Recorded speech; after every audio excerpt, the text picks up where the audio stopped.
students, our today's topic is accounting equation. Before understanding accounting equation, we have to know about balance sheet, and this is one example of balance sheet which has two sides. First one is liability side, that is on left side, and second one is asset side, that is written as right side. And liability side, next column is amount, asset side also amount. Okay, and these are the particulars of liability sides. First one is capital. अब capital आपकी liability side में क्यों आती है? जो आप business में पैसा लगाते हो वो बिजनेस की लाइबिलिटी बन जाती है, आपको उसको वापस करने की विद प्रॉफिट. लाइबिलिटी आपकी क्रेडिटर्स है फर्स्ट वन, और bank overdraft. Creditors who must be suppliers from whom you have purchased your raw material or other goods for trading. Okay, on credit, मतलब उधार लिया होगा तो तभी वो क्रेडिटर्स बने होंगे.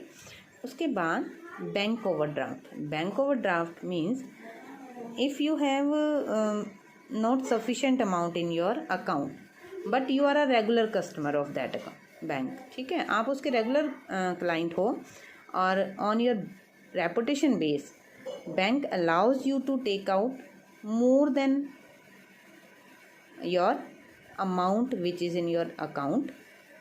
Just for an example, suppose करो you have only 1 lakh rupees in your bank account but you need more than 1 lakh.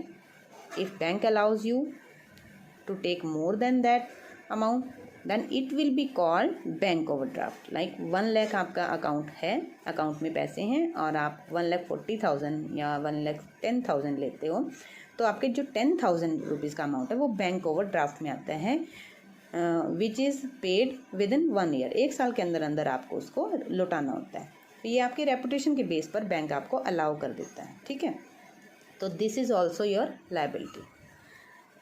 Next side है एसेट साइड. एसेट साइड में भी we have written total of different assets in spite of writing it individually. Just to give you an example. Okay, first one है cash and bank. Cash and bank means cash आपका which is your in hand cash. आपके cash जो है, आपके पास जो cash पड़ा है वो प्लस आपके बैंक अकाउंट में जो पैसा है वो दोनों का टोटल. उसके बाद debtors must be your customers to whom you have sold goods on credit. जिनको आपने उधार में माल बेचा होगा, that are your debtors. Stock in trade, आपका स्टॉक जो है अनसोल्ड स्टॉक पड़ा है वो, that is also your assets. Furniture, machinery और बिल्डिंग, एंड इस टोटल इज़ 1 लाख. मीन्स आपने 1 लाख रुपीज़ एसेट साइड में है और आपके पास कैपिटल और लाइबिलिटीज़ में कैपिटल और लाइबिलिटीज़ और जिनका टोटल है 1 lakh and 1 lakh. Means balance sheet की both sides are equal always. If it is not equal that there must be some mistake or errors. Okay, अब इस बैलेंस शीट के बेस पर ही हम एक इक्वेशन निकाल लेते हैं. देखो, asset is the total of capital plus liability, 60 plus 40 1 lakh. So this is your accounting equation. Asset is equal to liabilities plus capital. Means आपकी एसेट का हमेशा जो है एसेट साइड और लाइबिलिटी साइड का टोटल हमेशा सेम होता है. एंड लाइबिलिटी साइड में other are liability and one is capital. Okay, it means क्या होता है कि जितनी भी आपकी एसेट्स परचेज की गई हैं वो आपकी कैपिटल अमाउंट या फिर आउटसाइडर्स अमाउंट से पूरी की गई हैं. या तो वो आपका अपना पैसा होगा, या आपने किसी से उधार लिया होगा, या आपने उधार माल परचेज किया होगा. That will be entered in stock in trade. It mean जितना भी एसेट का पैसा है वो आपके लाइबिलिटी साइड वाली साइड से कैपिटल अमाउंट से या फिर किसी भी लोन अमाउंट से एक्वायर की होगी. Okay, that's why balance sheets both sides total come always equal, and on this base our accounting equation also balanced. Accounting equation will be further explained by giving an example here. First example हम लेंगे गोपाल का. Suppose Gopal एक business start करता है, start a new business, और उसमें जो उसकी ट्रांजैक्शन फर्स्ट होती है वो क्या है? देखो, गोपाल ने नया बिजनेस स्टार्ट किया है, ऑब्वियसली फर्स्ट ट्रांजैक्शन क्या होगी? उसकी कैपिटल लगाने की, बिजनेस स्टार्ट करने के लिए उसमें पैसा इन्वेस्ट करने की। तो वो कैपिटल कितनी इन्वेस्ट करता है? फर्स्ट ट्रांजैक्शन है, ही इन्वेस्ट कैपिटल ऑफ ₹75,000, ठीक है। और 75,000 की उसने कैपिटल इन्वेस्ट की है।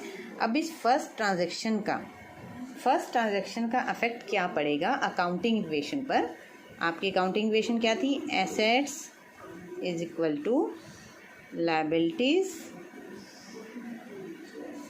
Plus capital, okay. अब सबसे पहले कोई भी ट्रांजैक्शन हो, आप ये माइंड में रखना है, सबसे पहले हम उस ट्रांजैक्शन का अफेक्ट देखेंगे कैश पर पड़ता है कि नहीं।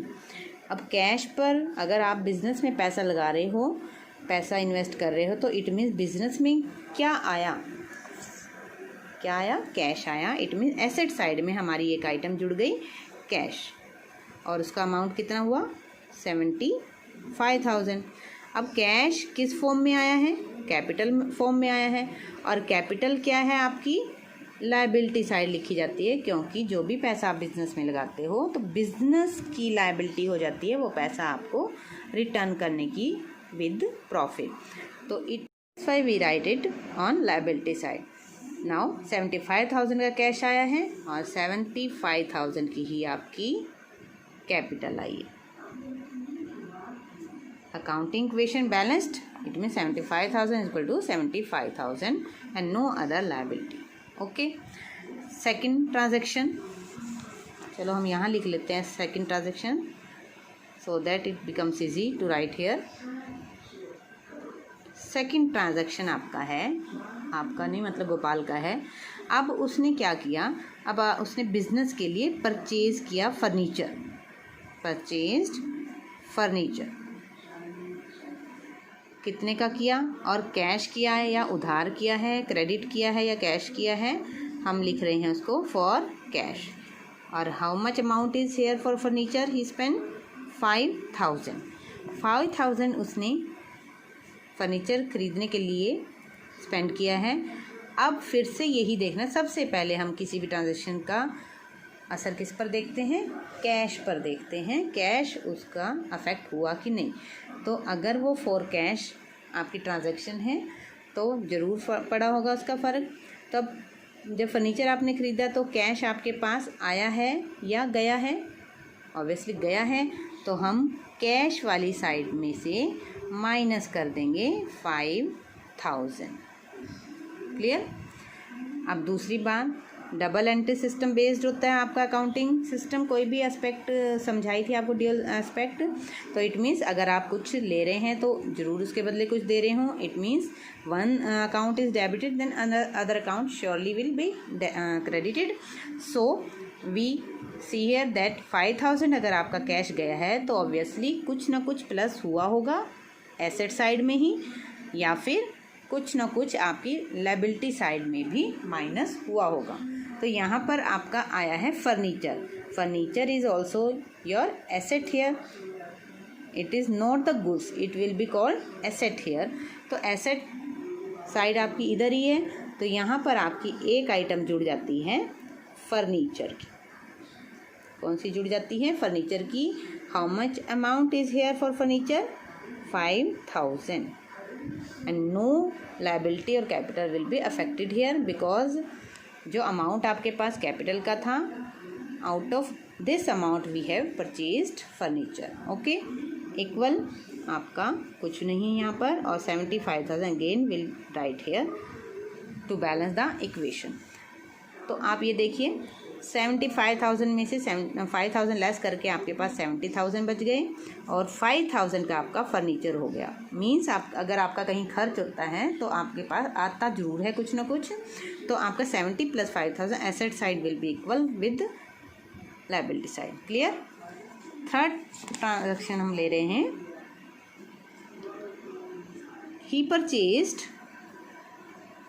गुड्स, अब यहाँ पर गुड्स परचेज कर रहे हैं, that is your trading item, और furniture was your asset item. Goods purchase कर रहे हैं जिसमें आप ट्रेडिंग कर रहे हो, वो आप उधार कर रहे हो या कैश कर रहे हो, we will take for cash. How much amount? 20,000 की आपने गुड्स परचेज की हैं। Firstly you will see here whether cash is affected और नॉट, तो कैश ऑब्वियसली इफेक्ट हुआ है। 20,000 की कैश से आपने गुड्स परचेज की हैं, इट मीन्स आपके पास से कैश फिर से चला गया, कितने अमाउंट का? 20,000 का। तो हम एसेट साइड में लेस करेंगे -20,000 कैश में से, ठीक है। अब इस कैश के बदले क्या आया आपका? गुड्स आया, and goods it's not your asset, it is your stock. तो हम यहाँ पर लिखते चले जाएंगे, जहाँ पर भी आप सॉल्यूशन करेंगे अकाउंटिंग इक्वेशन का। मैं यहाँ पर लिखती हूँ बजाय यहाँ पर लिखने के, because we have not sufficient space here. तो हमने यहाँ पर लिखा स्टॉक आइटम आपकी ऐड हुई है, कौन सी साइड? एसेट साइड, ठीक है। I can write again asset is equal to liability plus capital. तो स्टॉक आपका ऐड हुआ है 20,000 का, और कैश आपके पास से चला गया है 20,000। तो आपका कैश हाउ मच लेफ्ट? 70,000 में से 20,000 लेस किया 50,000, और स्टॉक आपकी एसेट है 20,000 का आपका स्टॉक आ गया, क्लियर। और already you have furniture also 5,000 का, आपके पास 5,000 का फर्नीचर रखा था, तो इट मीन्स एसेट साइड का total 50 + 20 + 5,000 75,000 again, and it is also equal to other side, ठीक है। इक्वेशन इक्वल हो गई। नाउ नेक्स्ट एग्जाम्पल है आपका, ही परचेज गुड्स ऑन क्रेडिट। अब हमने गुड्स परचेज की हैं, हमने मीन्स गोपाल ने, ऑन क्रेडिट। क्रेडिट परचेज के मीन्स उधार परचेज की हैं ₹16,000 की। 16,000 की गुड्स आपने उधार परचेज की हैं, इट मीन्स अब ये कैश इफेक्ट आइटम नहीं है, नॉन कैश आइटम है, but it shows your stock will be increase here for 16,000। तो यहाँ पर आपकी एसेट साइड में स्टॉक इंक्रीज हुआ है प्लस 16,000 का। अब ये देखिए, मैंने बोला था हर ट्रांजैक्शन के दो इफेक्ट होते हैं, या तो वो एसेट साइड में ही एक जगह प्लस होगा और एक जगह से माइनस होगा, ठीक है, या फिर अगर एसेट साइड में प्लस हुआ है तो लायबिलिटी साइड में भी वो प्लस होना चाहिए, like capital and cash, okay. तो यहाँ पर उसने 16,000 का गुड्स परचेज किया है, तो it will be added into stock item, ठीक है। स्टॉक में 16,000 का गुड्स ऐड हुआ है, और इसके बदले आपके सप्लायर जो हैं क्रेडिटर्स बन गए हैं, मींस वो आपके लेनदार हैं, उन्होंने आपसे कितना पैसा लेना है? 16,000, and that is your liability to pay. वो आपकी लायबिलिटी बन जाती है, तो liability is on another side. Then we will write next new item on liability side, creditors. How much? 16,000, ठीक है। ये दिख ही रहा है कि ये हम अब भी इक्वल ही होगा। Now we can write here again, आपके पास कैश आपका था 50,000 का बैलेंस, आपके पास कैश इस ट्रांजैक्शन में अफेक्ट नहीं हुआ है, then it will be write again 50,000 here. 16,000 का आपका स्टॉक है, 20,000 में ऐड हुआ है, तो 16 + 20 कितना हो गया? 16 + 20 हो गया 36,000, एंड फर्नीचर 5,000, ओके। एंड आपकी कैपिटल क्या थी? 75,000। अब आप ये कहेंगे कि 75,000 कैपिटल क्यों रही जब हमने गुड्स भी परचेज़ की हैं, फर्नीचर भी परचेज़ किया, बट क्योंकि बिज़नेस की ये लायबिलिटी रहेगी कि ये आपने बिज़नेस ने आपको वापस करनी है। और अगर आप ये सोचेंगे कि कैपिटल क्यों नहीं अफेक्ट हुई है, तो कैपिटल हुई है affect in the form of cash, cash की फॉर्म में आपके पास कैपिटल इफेक्ट हुई है, but it is your liability. And ये हमें माइंड में रखना है कि 75,000 को हमने विद प्रॉफिट बिजनेस ने उसको प्रोपराइटर को वापस करना है। तो अगर हम इसका फिर से टोटल करते हैं, 50,000 + 36,000 86,000, 86 and 5 91,000, and its total is also 91,000. So equation again balanced here. 91,000. Okay. Fifth transaction we can take paid rupees 1,000 for cash. Paid rupees 1,000 for rent. आपने रेंट पे किया, means it is your expense here. हम expense जो है उसको कैसे right करते हैं, सबसे पहले आपने फिर से क्या देखना है कि कैश अफेक्ट हुआ है या नहीं. तो रेंट पे करने से आपके पास से 1,000 रुपीज़ जो है कैश डिडक्ट होगा. तो -1,000 we will deduct from cash amount. Okay. और दूसरी आइटम क्या अफेक्ट होगी आपकी वो देखिए.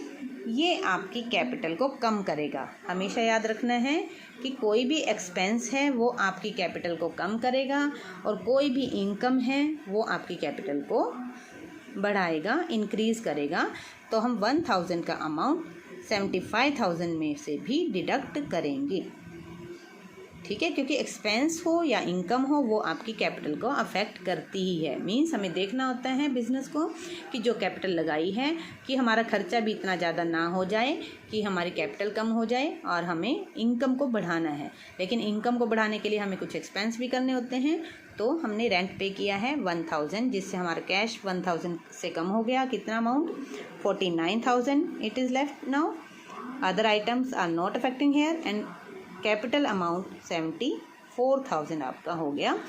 अगर हम इसको बार बार लिखेंगे तो it will be again come total here, same total here. Okay. Sixth आप एक एग्जांपल और लेंगे. Goods costing ₹12,000 sold on credit for ₹15,000.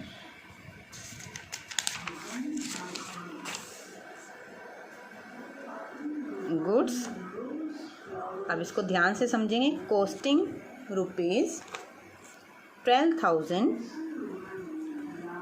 And sold for ₹15,000 but on credit, उधार. ध्यान से समझने वाला एग्जाम्पल है ये. ट्रांजैक्शन में आपकी नेक्स्ट एंड सिक्स्थ ट्रांजैक्शन है ये.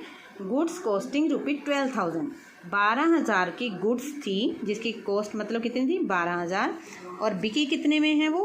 15,000. इट मीन्स हमने यहाँ पर क्या कमाया? प्रॉफिट कमाया है. और प्रॉफिट किसको अफेक्ट करेगा? अभी बताया था, कैपिटल को. ठीक है. और उधार किया है तो इट मीन्स हमारा कैश में ये 15,000 नहीं आने वाले हैं, बट ये 15,000 आएंगे. मीन्स ये हमारे कस्टमर देंगे. Now customer will become here debtors. Debtors हमारे वो बन गए. लिखते डेब्टर्स हैं, बोलते डेटर्स हैं. तो हमारे डेटर्स मीन्स वो हमारी एसेट हैं, जिससे भी हमें पैसा आना है वो आपकी एसेट होती हैं. तो 15,000 आपके एसेट साइड में जुड़ गए. Equation I can write again here. Asset is equal to liability plus capital. Asset में आपके पास डेटर्स आ जाते हैं. डेटर्स एक नई आइटम जो कि आपके एसेट में लिखी जाती है. डेटर्स जो कि आपके देनदार हैं. अमाउंट आएगा आपका 15,000. ठीक है. और 15 और 12 में डिफरेंस कितना है? 3,000 का. 3,000 आपका प्रॉफिट है. It will be added in capital. Capital में आपके 3,000 ऐड हो जाएंगे. ठीक है. तो कैपिटल आपकी लास्ट टाइम कितनी थी? 74,000. ठीक है. और यहाँ पर कैश इफेक्ट नहीं हो रहा है. और यहाँ पर डेटर्स 15,000 के. अब ये देखिए, आप ये देखो कि इस ट्रांजैक्शन का अफेक्ट कहाँ पड़ रहा है? सिर्फ यहाँ पर और यहाँ पर नहीं. अब इससे तो हमारी इक्वेशन इक्वल नहीं हो रही है, क्योंकि यहाँ पर ओनली 15,000 जो है ऐड हो रहे हैं और यहाँ पर सिर्फ 3,000. जो 12,000 कहाँ गए? 12,000 कहाँ गए? अब 12,000 जो है वो या तो इधर ही आने चाहिए, इधर नहीं आ रहे हैं. अब इस साइड आपके एसेट में कहाँ पर माइनस हो सकते हैं, so that this equation again balance here. अब ये 12,000 जो है यहाँ पर हैं. यहाँ पर कहाँ पर? यहाँ पर 12,000 की जो गुड्स बिकी थी, क्योंकि जो आपका स्टॉक है वो कॉस्ट प्राइस पर पड़ा है. ठीक है. तो उसमें जो गुड्स वहाँ से निकली हैं, स्टॉक कम हुआ है, तो वो 12,000 से कम होगा, ना कि 15,000 से. 15,000 तो आपका प्रॉफिट के साथ है अमाउंट. तो आपका जो स्टॉक था, stock, how much stock was? Stock आपका था 36,000 आई थिंक. 36,000 आपका स्टॉक था, उसमें से आपने 12,000 डिडक्ट कर देने हैं जो आपका माल बिका है। आपका स्टॉक अब रह गया 24,000। तो हम टोटल बाद में भी कर सकते हैं, सिर्फ यहाँ से अंडरस्टैंड कर लीजिए कि एसेट साइड में ही एक जगह 15,000 प्लस हुए हैं, एक जगह माइनस हुए हैं, मीन्स नेट जो है 3,000 are increased here and also liability side 3,000 ही इंक्रीज हुए हैं। इट मीन्स आपकी जो नई इक्वेशन वो बनेगी, न्यू इक्वेशन बनती है, वो बना देते हैं हम। एसेट साइड में asset, liability, capital. Asset side में सबसे फर्स्ट आइटम आपकी आई थी कैश, ठीक है। कैश आपका कितना था वो देखेंगे आप बाद में, चलो अभी देख लेते हैं। 49,000 आपका नेट कैश था। कैश के बाद आपका फर्नीचर आया था सेकंड ट्रांजैक्शन में।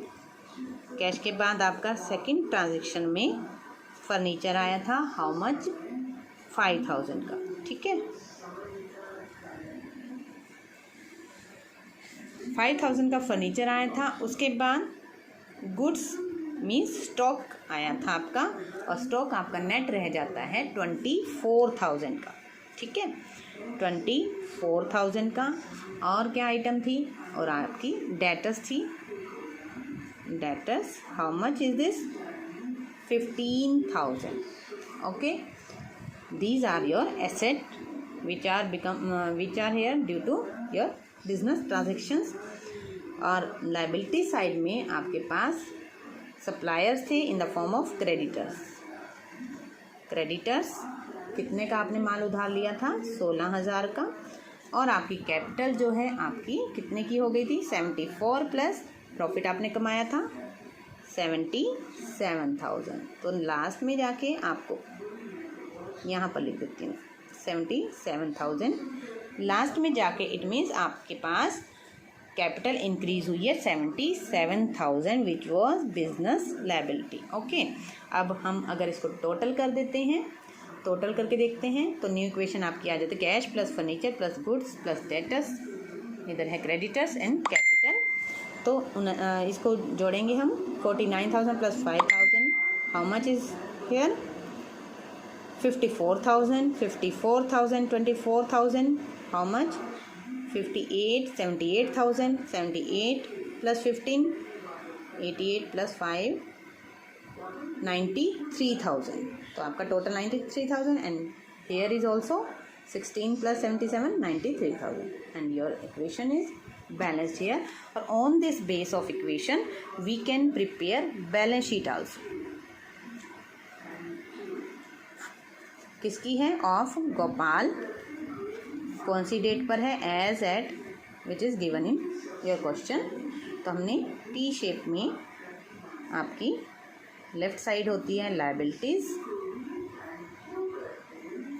और other side assets, first one column amount, okay. आपके पास हम लिखेंगे एसेट साइड में कैश लिखा है, फर्नीचर लिखा है और गुड्स लिखी हैं, डेटर्स लिखे हैं, और इसके अमाउंट आप यहाँ से उठाएंगे 49,000, 5,000, 24,000 एंड 15,000। एंड लायबिलिटी साइड सबसे फर्स्ट आइटम आपकी है, we can write capital also and we can write creditors also here.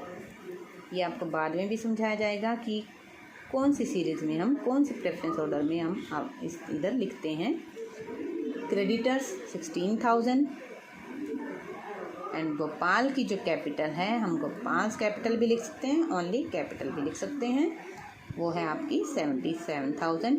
और टोटल आप बिल्कुल इसके एंड में करेंगे, इसके एंड में हमने टोटल किया 93,000 का and here also 93,000 and it is closed down with double lines, means it is based on double entry system, okay।